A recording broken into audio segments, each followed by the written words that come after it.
What's up everybody, and welcome back to another episode of 5 Cool Mods. This is a series where I show you just some cool mods that came out this week. They're not necessarily the best mods out there, but they're still something worth downloading and trying out even for just a little while. So also a quick disclaimer, a lot of the mods I show in the series are on consoles and on PC, or only on consoles or only on PC. You'll be able to see this in the description of the video. I basically list if it's on PC or Xbox One and provide a link to it. If you don't see it on one of the two platforms, that means I couldn't find it on that platform, so it might not be out yet, or particularly in the case of Xbox One users, it probably just isn't coming out. What I recommend you guys do in this situation is send a message to the modder out there. You'd be surprised how many of them are totally okay with letting someone else port their mod or porting the mod themselves. I wanted to point this out because I was noticing some confusion in the comments on past videos, but with that, let's get right into it.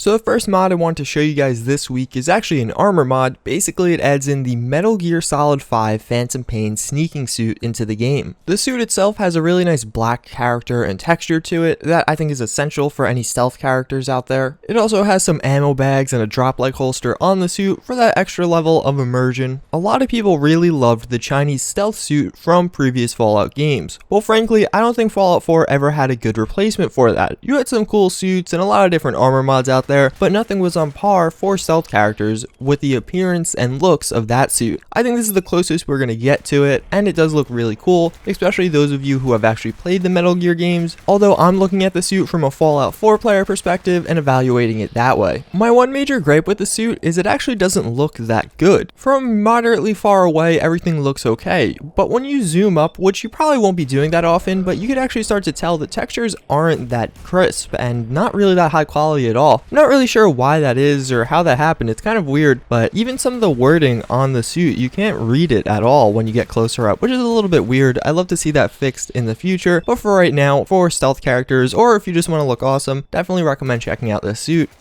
So maybe to go along with your super cool stealth suit, you want a super cool cigarette in your mouth. Obviously, I'm sure there'll be some controversy surrounding this mod because some people are against smoking, some people are for smoking, but from a media standpoint, a lot of people are portrayed as cool or stylish with a cigarette in their mouth. Obviously, this is a video game, so it's not going to hurt you in real life using this mod if you like it. But maybe, you know what, the regular cigarette wasn't enough, you're battle hardened, you're tried. So you could also use the bent cigarette, which also gives you kind of a different look. For whatever reason, this really didn't line up with my character or some of my settlers. That seems to be a me problem though. A lot of other people were not reporting this problem, so you should be okay if you use this mod. Some intended uses are giving it to settlers. You could actually give it to dog meat, although I didn't try that out. I only saw a few pictures. All around, it's a kind of a cool mod if you want this kind of thing in your game, and I could totally see the appeal of it, especially considering the amount of views it got in the first day.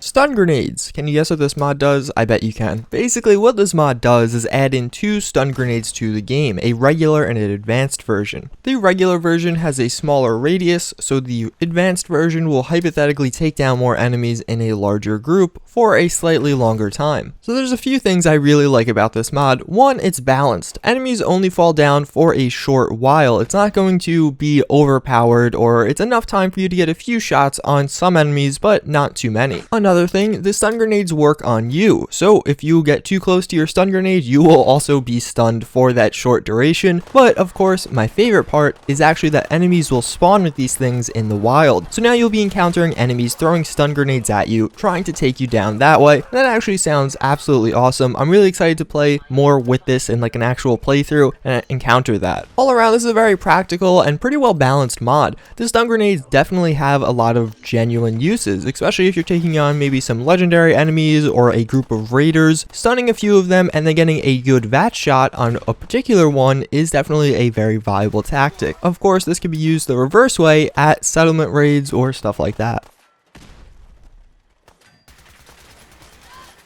The Rise of the Necromancer. So this is actually a quest mod, and for obvious reasons, this is a little bit hard to make a video on. I don't want to show you too much of the quest in order to spoil it, so I'll give you kind of a highlighted version of why I think this is a cool quest mod for you guys to check out. Well, first and foremost, there's not enough quest mods, and it's on console, so that's cool in itself. On top of that, you'll have the ability to summon skeletons, become a skeleton, and even amass a small skeleton army. So if that sounds cool to you, I definitely recommend checking out this mod and walk around in Concord. That's how you'll start it. The Half-Life 2 Hazard Suit. So this mod adds in the iconic Half-Life 2 Hazard Suit and some weapons into the game. You actually get two suits with this mod. You first get the orange suit, which I must say looks absolutely amazing. It is, I assume, a rip, but it looks really good in Fallout 4.